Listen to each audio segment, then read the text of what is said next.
श्री स्वामी समर्थ. आजचा संदेश टाळू नकोस. जर का तू हा संदेश ऐकलास तर भाग्यवान ठरशील. पाहून दुर्लक्ष करू नकोस.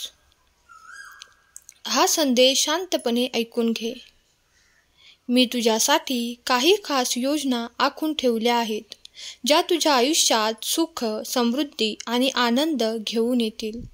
माझ्या बाळा, चिंता करू नकोस. या दिवसापासून सर्व काही तुझ्या मनासारखं होईल. तुझ्या आयुष्यात कितीही संकटे आली तरी थंड राहा आणि माझ्यावर विश्वास ठेव. अरे बाळ, सगळं चांगलंच होणार आहे, हे गृहीत धरून चाल. बाकीचं परमेश्वर पाहून घेईल. हा विश्वास मनात असला की येणारा प्रत्येक क्षण आत्मविश्वासाचा असतो. घाबरून जाऊ नकोस. संकटात जो स्वतःला शांत ठेवून संकटावर मात करतो तोच खरा स्वामी भक्त. अरे बाळा, स्वामी म्हणतात, संकटेही क्षणभंगूर असतात, त्यांचा सामना करायला शिका. सगळ्यांचे आयुष्य मर्यादित आहे आणि जीवनाचा जेव्हा शेवट होईल तेव्हा इथली कोणतीच गोष्ट आपल्यासोबत नेता येणार नाही. मग जीवनात खूप काटकसर कशासाठी करायची? आवश्यक आहे तो खर्च केलाच पाहिजे. ज्या गोष्टीतून आपल्याला आनंद मिळतो त्या गोष्टी केल्याच पाहिजेत. आपण गेल्यानंतर पुढे काय होणार याची मुळीच चिंता करू नका, कारण आपला देह जेव्हा मातीत मिसळून जाईल तेव्हा कुणी आपले कौतुक केले काय किंवा टीका केली काय? जीवनाचा आणि स्वकष्टाने मिळवलेल्या पैशांचा आनंद घेण्याची वेळ निघून गेलेली असेल.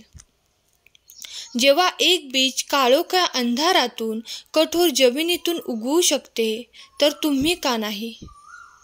तुमच्या मुलांची खूप काळजी करू नका. अरे बाळा, त्यांना स्वतःचा मार्ग निवडू द्या, स्वतःचे भविष्य घडवू द्या. त्यांच्या इच्छा आकांक्षाचे आणि स्वप्नांचे तुम्ही गुलाम होऊ नका.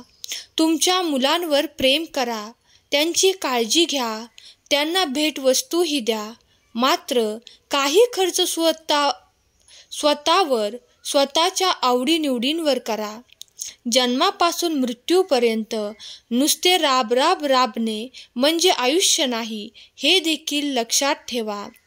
बाळा, एक दिवस आनंदाशिवाय गेला तर आयुष्यातला एक दिवस तुम्ही गमावला आहात.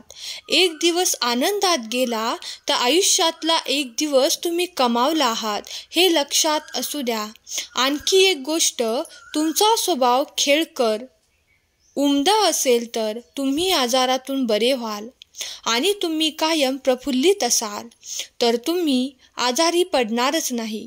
सगळ्यात महत्त्वाचे म्हणजे आजूबाजूला जे जे उत्तम आहे, उदात्त आहे त्याकडे पहा, त्याची जपणूक करा.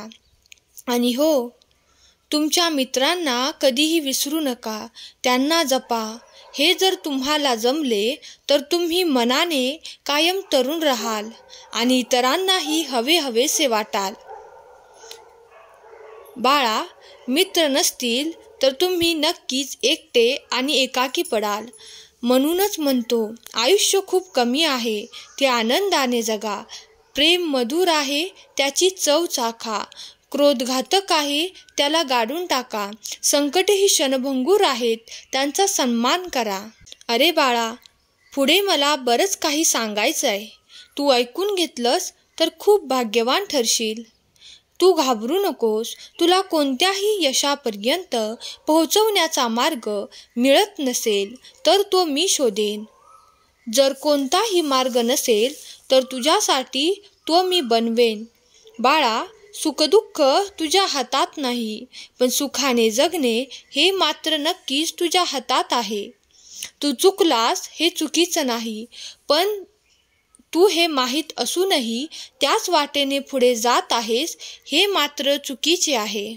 बाळा, कधी अडल्या नडल्याची हाक तुझ्यापर्यंत पोहोचत असेल तर ईश्वराचे आभार माना, कारण तो समर्थ असतानाही इतरांच्या मदतीसाठी त्याने तुझी निवड केलेली असते. माणसाने कर्म चांगले ठेवावं, कोणी पाहत नाही असा अर्थ काढू नये. जेव्हा नियती त्याचा हिशोब करते तेव्हा तिथे कोणाचाही वशिला चालत नाही.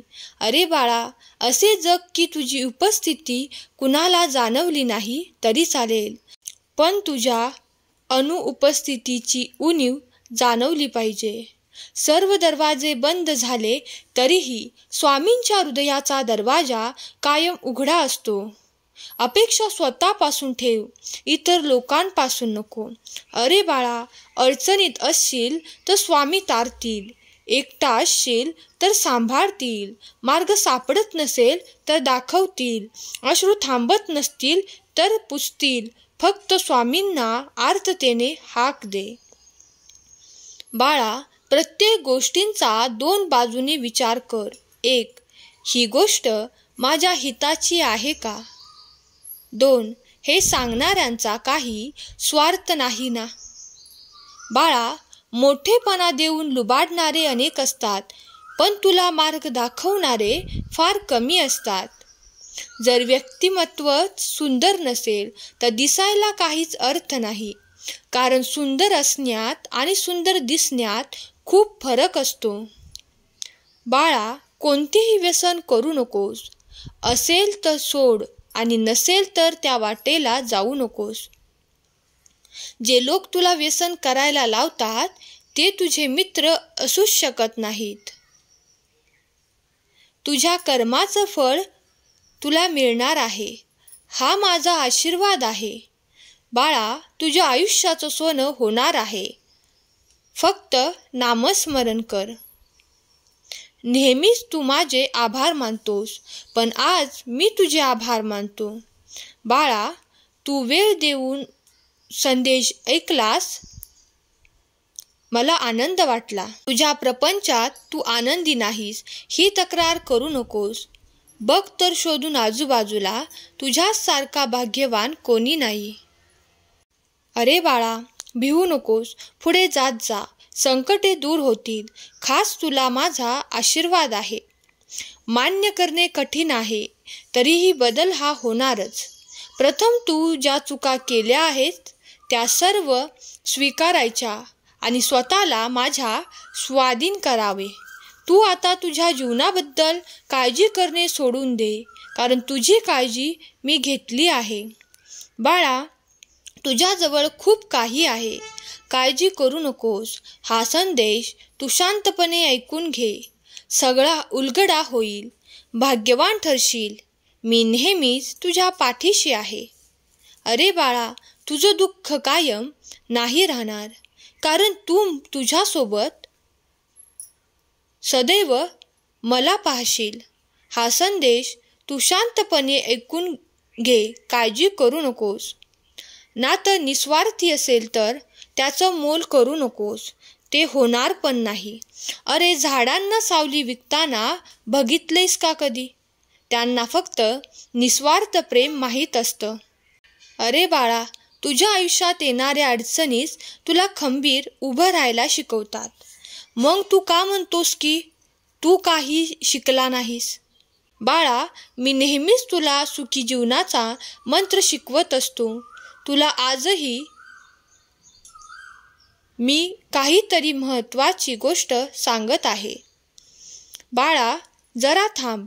तुला महत्त्वाचं आणि आठवणीत राहतील अशा काही गोष्टी सांगणार आहे. बाळा, कोण म्हणतं तुझं शिक्षण नाही, तुला ज्ञान नाही? अरे, तू जे अनुभवलंस त्याची कल्पना तरी आहे का? हे त्याला विचार. तुला तुझं उत्तर मिळेल. सकारात्मक बाजू विचारात घे. कोणत्याही परिस्थितीत तुझा चांगला मार्ग नक्कीच सापडेल. विश्वास ठेव. तू जरी चुकला असशील तरी मी तुला माफ करेन, कारण ही आईची माया आहे आणि तुझी फक्त चूक आहे. आजचा हा संदेश शेवटपर्यंत ऐकल्याबद्दल धन्यवाद. श्री स्वामी समर्थ.